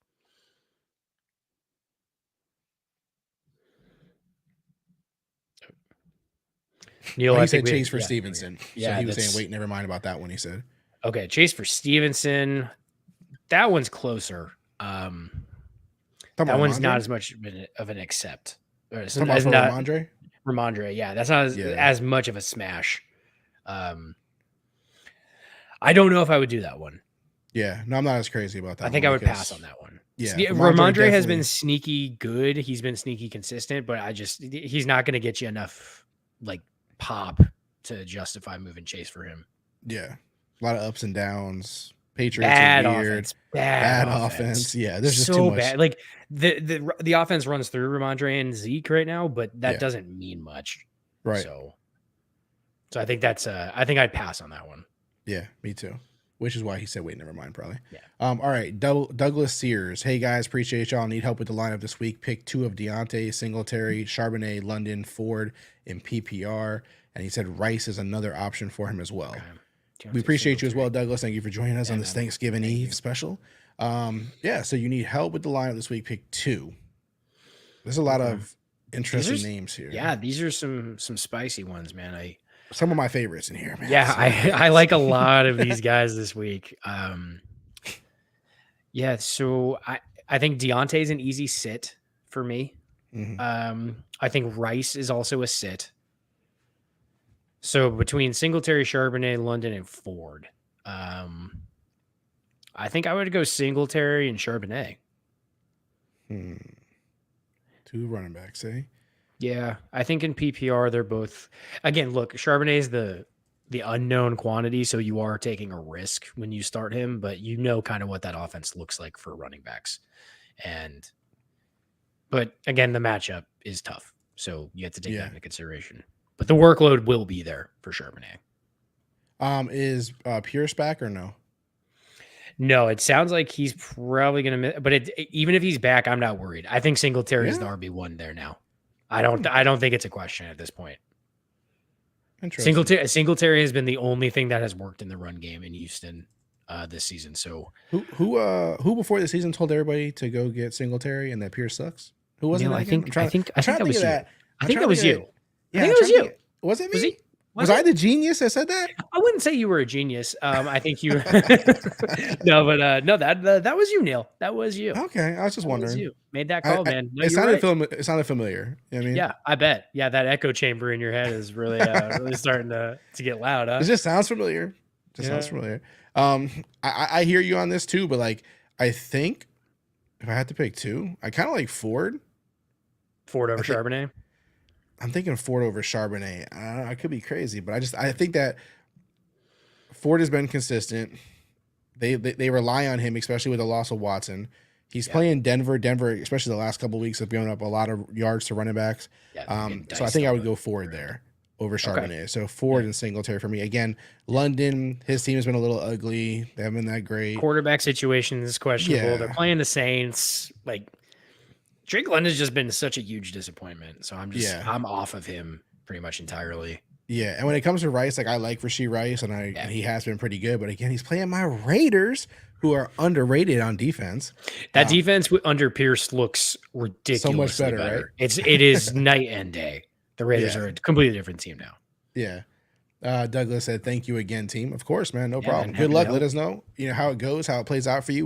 We care about your fantasy teams. We care about whether you guys win or not. So feel free to come back. Or I might be live Sunday. Either way, check in with us. Let us know how you guys did. Of course, don't forget, guys, make sure you are subscribed and make sure you like this video. It means everything to us. It takes 2 seconds for you, but it means everything to us. We really appreciate that when you guys do that. So thank you. And thank you, Douglas. Have a happy Thanksgiving, of course, to you guys as well. Yes. Now, Dolphins, Jets. If we get any more questions, Dolphins, Jets. Let's get through Dolphins, Jets. We have not talked about this at all. They play Friday. Yep. First ever Black Friday game. So get your shopping done early so you can watch this. Which I heard Amazon paid a boatload for, right? Am I right on that? Yeah, no, I think they paid an exorbitant amount of money. And I think there was probably some part of them that was like, we don't get Thursday Night Football on Thanksgiving, so we need to get something different, right? And that's just Amazon's MO. But this game's going to be ugly, I think. Tim Boyle is now the starter for the New York Jets. Yikes. Tim Boyle, I saw it was some infographic. I want to say it was like a CBS Sports infographic on Instagram about like the stats are so bad. Like Tim Boyle is just really bad. As far as NFL quarterback. Now, we say that as like he's like the worst of the best, right? Like obviously he's good enough to be in the NFL. That said, you start Breece Hall and that's it. I think on the Jet side. I don't know. What do you think, Neil? Do you think you can start Garrett Wilson right now? Absolutely not. Okay. I'm not doing it. I'm just, no offense to whoever the Jets are trotting out at running back, but I'm just not doing it, man. Like I just have no confidence at all. And I'm not going to risk it. Like it just is what it is. Like I'd rather my quarterback be Tommy DeVito than whoever the Jets are trotting out there at this point. I just don't want to hear about it, man. Like, so as much as I like Garrett Wilson, he burned us last week. He's just not worth, the risk at this point. So I'm not going to play that game. It's Breece Hall because he's probably going to get the Jalen Ramsey treatment. Yeah. Like I do not want any of that. And again, as a Raider fan, listen, Jalen Ramsey ain't lost a step. I just watched that game last week. Oh my gosh. He was ridiculously good. He's going to be good like until he's 40. Like he's just one of those guys. It's ridiculous. He is him. He is him. Yeah, he is it. Yeah, Jalen Ramsey is him. He's annoying. Like he's yes. He's very much like a Richard Sherman type where he loves to chirp, but but man, can he back it up on the field? Yeah. My lord. So it's Brees Hall or nothing there. It's Brees Hall and full stop with the Jets. Yeah. And then I think with the Dolphins, we talked about it earlier. The Jets still have an amazing defense, right? Like that is the reason they are. What do they have? 4 wins, right? They're 4-7. Yeah, 4-6. 4-6. So the defense is the reason they have won the games they've won. Mm-hmm. That said, I'm still probably starting all my Dolphins. I'm gonna start Tua. You're starting Tyreek. I'm starting Mostert. And I think Waddle's really the only question mark, which is weird to say because I feel like Jalen Waddle used to be an auto start, and now I'm like, if you have another option, especially against this defense, because Tyreek can beat them. Yeah, but I think they can beat anybody. They can. I think the Jets can like shut down Waddle. I think that's where you get iffy, but the odds of you having better, like this is where I start Tank Dell over Jalen Waddle, right? Oh yeah, You know? yeah, for sure. So guys like that, but I don't know how many of us are in a situation where we can afford to bench Jalen Waddle. Yeah, because of where we took him and what our rosters probably look like if we have him. No, yeah, I agree. But yeah, so are you like, where's your line, Neil? Like, who are you benching Waddle for? I will bench who we were talking about earlier. I would bench McLaurin for Waddle right now. Okay.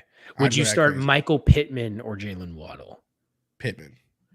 Okay. Would you start, let's do Amari Cooper or Jalen Waddle? Waddle. Okay. Calvin Ridley or Jalen Waddle? Waddle. Okay. Yeah, I like the upside, the crazy upside. I'm just and again, Cooper's awesome, but he's playing Denver, so it's so hard. Like, did you see how DTR was acting after they won last week? He was like crying and stuff. I'm like, oh, yeah, man, he was beside himself. That was some emotion. Like, good for him. But it was great. But yeah, I still would go Waddle. Yeah, especially because if teams do tend to lock in on Hill and try their best to isolate him, which I think is a mistake because I don't think you can. Waddle definitely gets the other end of it. You know what I mean? So that's when he goes off, and they may try to do something similar. So we'll see. But yeah, I would definitely do a Waddle. Yeah, I'm comfortable with all the Dolphins players. I know it's a good defense, but I just think they're a really good offense and that they can counteract whatever that offense does. And plus, I think the Jets offense will be so bad that the Dolphins will get their points early and have that fun. Jets defense is going to be on the field a lot, and they're going to get gassed. Yeah, they are. Being tired when you play Tyreek Hill and Jalen Waddle, not a good combo. No, not at all. Now, I do want to mention also, I said Amazon paid a lot. They paid $100 million to stream this game. Good Lord. But they're probably going to make that back in like the first 3 hours of Black Friday, which is crazy. Man, it just the economy of scale with what Amazon has done with Thursday Night Football. If we can look, no disrespect to one of the GOATs of Al Michaels, but I think we just got to get a little more energy in that booth, and then Amazon will really have a good product on their hand. Yep. I think maybe we replace that team up in the booth and then and see what happens after that. Look at this from the ringer.com. It says the NFL's most recent round of media right deals was valued at $110 billion over 11 years. That comes out to $10 billion a year, which means the NFL is making more per year from its media right fees than most recent GDPs for 60 different countries. It says that includes Amazon's payment of $1 billion a year to air Thursday Night Football through 2033. $1 billion a year for one game a week. Thursday Night Football. That is nuts, man. Like sports money is fake. Like just like football money doesn't exist. It's all just ones and zeros, and it's all numbers on a screen. It's crazy. It's nuts. All right. Well, we talked about all the Thursday games, the Friday game. We do have one question here in the chat. Eric Rojas says Pollard, Josh Jacobs, or Mossert. We can only start one, I'm assuming. He didn't mention whether it was PPR or not.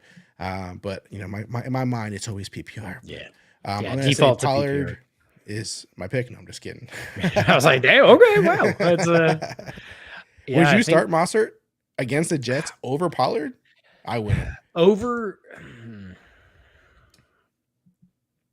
oh man, that's but tough. You have to pick one. No, you just said Josh Jacobs had a bad week. I'm gonna pick Josh Jacobs. I'm going Jacobs. For me, if I'm order ranking them, it's Jacobs, Mostert, Pollard. I would start Mostert over Pollard if it was between the two of them. But I'll start Jacobs. I would start Jacobs too, Eric. Yeah. It's a good question. Like that's a really great running back room. Yeah. Yeah, I just like Mostert's going to get all the work, and I know like you have Salvon Ahmed there, you have Jeff Wilson back. We don't know if Achane's going to play or not, but I think Mostert's still the guy. I think this season Mostert's going to be the guy. So, but yeah, Josh Jacobs is him. When he gets the rock. So let's go Jacobs, and walk away. And honestly, like win or lose, the Chiefs haven't really done a lot to stop running backs necessarily. So DeAndre Swift looked really good against them on Monday. So I mean, hell, when the Chargers played them, I think Joshua Kelly had like 75 yards and touchdown. Yeah, I think that was the Joshua Kelly game. That's right. I forgot about that. So like, yeah, I'm not concerned. They're not a horrible defense, but like, I'm just not concerned about that much. They're just like a solid defense, but you can beat them in both phases. So. Exactly. All right, man. We went for an hour and a half. 90 minutes, y'all. 90 we covered all the minutes. We covered all the Thursday games. We covered the Friday game. We answered tons of listener questions here, which was a lot of fun. I wasn't sure, we moved the time to a different time that we don't usually go live, but still our rival fantasy community showed up, so we appreciate that. Squad rolled out. The squad rolled deep today. We got the likes up there. We got some, we got some support from the audience out there, which we greatly appreciate. It's all we ever ask for. We do these shows for free for you guys. We don't ask you for nothing but a subscription, a like on the video. It means a lot to us. Of course, we do always like to remind you guys about Rival Fantasy, rivalfantasy.com. It's where we love for you guys to go check out. Jen said time flies when talking fantasy football. It absolutely does, my friend. It absolutely does. So we definitely recommend you guys go check out rivalfantasy.com. There's a link in the description if you want to get a good promo on it. Again, it's got everything, right? Like and the fun thing about Rival is, Brian, we have so much to come. There's so much that is coming down the pipeline that we can't share yet. We can't share all of it, but I tell you what, 2024 is going to be a big one. I highly suggest you get on there, you create an account, you take that deposit match, get your money, do it, man. Start playing. I promise you, like every week you'll notice something new, a new feature, a new quirk, a new bug fix, whatever it is, and then new sports, baseball, NBA, all kinds of different games. Like there's something literally for anyone. If you're in this chat right now and you're asking fantasy questions, literally there's something for you at Rival Fantasy. And I know you're thinking, well, I'm playing my season-long league. I'm asking start-sit questions. It's already started, but we have games that you could literally play every single week, like challenges and bingo that have nothing to do with your team. Like you don't have to be involved in anything. You don't have to have been playing all year. Like you could just jump in right now. Yep. And so that's, we try to create that one fantasy platform for true fantasy diehards who aren't trying to get confused with all this other stuff. It's just straight up fantasy, and we build it for you guys just like we do this show for you guys. We create the content for you guys. Rival Fantasy is an extension of that. It's all the same thing for us. So yes. Definitely go check it out. And of course, there are some questions coming in here as all right. Rapid fire. We're just gonna end it. Yeah. Gordon Botzell, start James Cook or Sutton? That's our first Sutton question this week. That's a great question too. I really like that question. I think I'm going to go James Cook. Yeah. I love both of these guys. I love both players so much this week. But I will go. But no, I mean Sutton's playing the Browns, so I think that's going to be the tiebreaker. So I'll go James Cook. Yeah, the Browns, man. Again, I say it every single week. Like you cannot underestimate them guys, man. That defense is good. It's legit good. And how about Sutton, man? Like, just overall, let's just give this man kudos. Like, he continues to just plug away. He's like the most underrated, underappreciated, whatever you want to call him, like wide receiver. Like, he just quietly does his thing. For whatever reason, the fantasy community 2 years ago was so high on Courtland Sutton. And then after that, the struggle that the Broncos had last year, we just left him for dead. Mm-hmm. And the disrespect to Courtland Sutton is just... I will not stand for it anymore. Put some respect on this man's name. Courtland Sutton, wide receiver 1 season. It's good. It's a thing, and he is here to stay. If you look at the top 20 wide receivers right now, like scoring wise, he's easily the quietest one up there. Like, and look, I know it's because of touchdowns. I get that. Yeah. I understand, but he's still solid PPR contributor. And he's just got nose for the end zone because the Broncos don't have a tight end they trust in the red zone. Yeah. So that's what Courtland Sutton is. He's Adam Thielen, but younger and, more athletic right now. So, put some respect on Courtland Sutton's name. Let's start James Cook over him this week. Yeah, definitely. Yeah, I know we rave about him, and then we're like, Yeah. yeah, but don't start him. But don't start him now. Not over James Cook. Yeah, no, seriously. Like, if you don't believe us, go take a second glance at what the Browns defense has done this year. They're legit. ridiculous. They're the reason. Like, I would say 5 of the 7 wins are because of the Browns. Yeah, and I'm not saying Sutton won't have a touchdown. I'm not saying he won't do well. It's very possible, but I just like Cook's chances. I like better, Cook's better. basically. And it seems like now that they've changed to Joe Brady's offense, it seems like James Cook is going to be the focal point in that backfield finally. So. Yeah, and the Eagles' rush defense isn't terrible either, but it's just it's like it's good, not great. Yeah. So all right, next question, Lil Nico. What's up, Lil Nico? Shout out to you, man. Nico's always around, man. He's always asking questions on the videos, not just the live. He's always around. Stroud or Fields? This is actually a good one. It is, and I love both players. You know where I'm going. I know where you're going. I'm going to the same place. It's CJ Stroud. Yeah, give me the narrative of if the Texans win on Sunday, they are in first place in the AFC South. Yeah. Okay, they are playing for a lot this week. So give me CJ. Yeah, I'm CJ as well, Nico. Waddle or Nico, PPR. Lil Nico, he's got the same name, man. It's spelled a little different, but yeah, that's a good question. He's got a lot of good questions, Nico. Yeah, man. Dude, I mean, can you get them both in the lineup? I think I'll go Waddle. But that is a razor thin margin that I'm saying Waddle. Yeah. Yeah, Waddle I think has more upside this week in terms of like he could go off, but at the same point against the Jets defense, man, you're choosing him over your boy Nico. I think I'm gonna go Nico. That is really hard. I mean, I could go either way. Yeah. I like Nico this week, but I think I'm gonna go Waddle just to mix it up a little bit. Gotcha. That's fair. Are y'all sitting Adams this week? I have Waddle or Nico and D Johnson on bench, depending on what y'all say for Nico or Waddle. Ooh, okay. So basically he's saying in lieu of Waddle or Nico, we could have them both if we sit Devontae. That's kind of what I'm reading here. I'm not sure what I'm reading here. Nico, can you clarify how many wide receivers can you start out of this group? Yeah. I am starting Adams though. I'm not sitting him against KC. Yeah, I would do Adams and Waddle and bench. And I'm Adams and Nico. Yeah, I'm Adams and Nico. So it just depends on what you say there, man. Jen also said I was offered Sutton and Pitts for JJ. I have to deny it only because I can afford to wait on JJ since I have Tyreek, Puka, Devontae, and Evans. Yeah. Oh, Justin Jefferson? Yeah. Yeah, wait on that. No, definitely. Love Sutton, and Kyle Pitts has been left for dead by Arthur Smith. So we're not doing that. Smart move, Jen. You're a clever fellow. Yep. You're a clever fellow. Nico said, I had the Bills defense. Should I stream a defense this week? If so, who is sneaky? I like the Titans, if you can get the Titans defense. I also think the Giants defense against the Patriots this week is actually a pretty decent play. That's not a bad weirdly idea. enough. I think those are probably my two. I think the Colts might actually be an okay defense against the Bucs as well. I think you could actually pick either defense in that game. I think you could stream the Buccaneers or the Colts and feel pretty good about it. Yeah. Yeah, there's some interesting ones out there. But yeah, the Bills defense, I mean, Bills haven't been that good. Yeah. I mean, honestly, I think you could. I don't know what the Bills' fantasy playoff schedule looks like. But I mean, you could probably just stream a defense from here on out.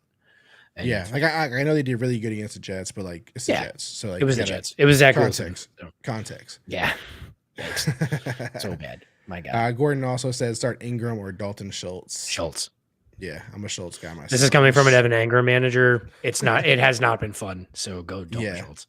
Yeah, Schultz has been doing pretty well, man. Stroud's been on fire, so I'll take the consistent hot hand right now and go that route. That's where I will go. All right, man. I think that's it. I think we're good. That's it. We've done as much as we could here. We've done as much as we could here, guys. We got you guys as ready as we can for this week with the Thanksgiving Eve special. This is the one, man. You guys are ready. Yeah, you guys are the best. We appreciate you guys for joining us. We know you got a lot of stuff going on. Thanksgiving is tomorrow. If you celebrate it, if it's all your jam, have a great one. Have a good time with your family. We're around if you need us at Rival Fantasy, Twitter, X, whatever you want to call it, Instagram, TikTok, all those good places. Jen did say Giants D is a sneaky bold move against New England. It is. Brian's a I'm sneaky going there. fella. I'm going there. I'm doing it. I'm doing Brian's it in a lot a sneaky of leagues. guy. You're Yeah, sneaky, Brian. Look, it's a gift. What can I say? Nico said thank you. Of course, man. Thank you. Man. Happy. We're the ones should be saying thank you, man. Thank you for spending your time with us. We really appreciate it. That is it for today. Again, if you guys have anything else, feel free to reach out to us. We're available. Otherwise, I may see you Sunday. An impromptu appearance on Sunday. Keep your eyes peeled. We don't know. May be there. Other than that, guys, we appreciate you for joining us. Have a great time with your family. Stay safe, all that good stuff. And we are out.